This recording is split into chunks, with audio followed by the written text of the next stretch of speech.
दिनांक 1 अप्रैल 2024 को सुबह 4 बजे मांडर थाना में एक सूचना प्राप्त हुई कि एक अज्ञात व्यक्ति के द्वारा 2 लोगों को चाकू से मार के जख्मी कर दिया गया।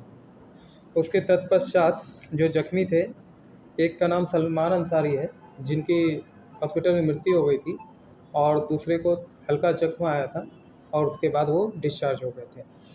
इस केस में अज्ञात व्यक्ति कंप्लीट ये ब्लाइंड केस था, तो एक टीम का गठन किया गया।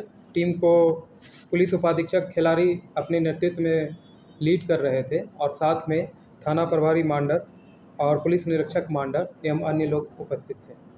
तो जब घटनास्थल पे पूछताछ किया गया तो पूछताछ के क्रम में ये पता चला कि इसके पहले चाकू मारने के पहले दोनों के बीच में लड़ाई हुई थी।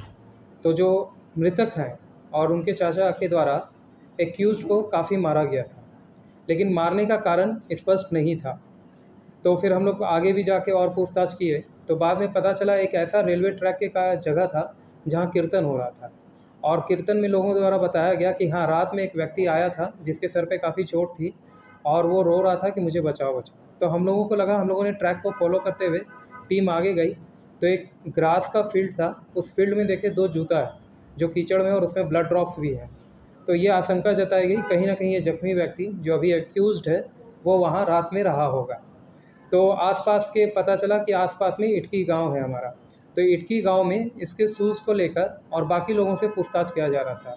साथ में एक टीम जो है शहर के जितने भी अस्पताल हैं, क्योंकि ये जानकारी आ गई थी कि इसे जख्मी हुआ है और ये ज़्यादा जख्मी है तो कहीं ना कहीं अस्पताल में अपना ट्रीटमेंट कराएगा।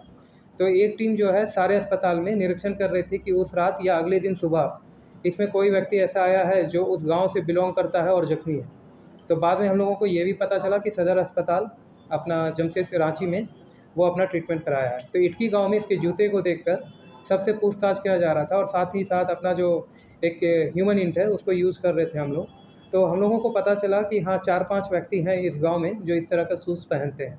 तो सभी व्यक्तियों का एक सत्यापन किया गया तो उसमें धीरे धीरे ये पता चला कि एक व्यक्ति ऐसा है जिसको एक्सीडेंट हुआ है और उसको काफ़ी गंभीर चोट आई है जो इलाजरत है। तो हम लोग की शंका कन्फर्म हो गई कि वो व्यक्ति यही होगा। फिर उसके घर गए, वहाँ इटकी में इसको हम लोगों ने मतलब अरेस्ट किया। तो फिर उन्होंने अपने कन्फेशन स्टेटमेंट में बताया कि आखिर में घटना हुई क्या थी। तो इनका कहना था कि वो और उनके 2 दोस्त हैं, जुल्फ़ान और जुल्फ़ान का एक फ्रेंड, तीनों कनविट्टा गांव में गए थे। कनविट्टा गांव से जब ये वापस आ रहे थे तो उसी दौरान ये सकरपादा में माचिस लेने के लिए उसके घर गए थे। तो माचिस के चक्कर में उन्हें लगा ये चोर है, तो वो दोनों तो भाग गए, ये वहाँ था। तो उसने, जो मृतक है सलमान अंसारी ने, अपने चाचा को फ़ोन करके बुलाया और फिर इन दोनों ने मिलके इन्हें चोर समझ के काफ़ी पीटा। तो ये अपनी जान बचाव के पक्ष में इनके द्वारा कहा गया कि इतना मार रहे थे कि मेरे को डर था कि मेरी मृत्यु हो सकती है, उसी पक्ष में ये लोगों ने चाकू उनको मारा और चाकू मार के वहाँ भाग गए। और फिर जहाँ कीर्तन हो रही थी वहाँ भी ये जाके बोला कि मुझे बचाया जाए।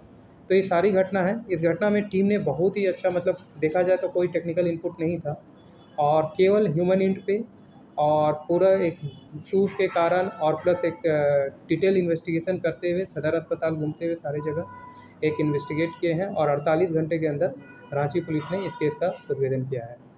कितना टोटल टाइम लगा सर? 48 आवर्स। सर पहले भी इसका कोई आपराधिक नहीं, कोई आपराधिक इतिहास नहीं।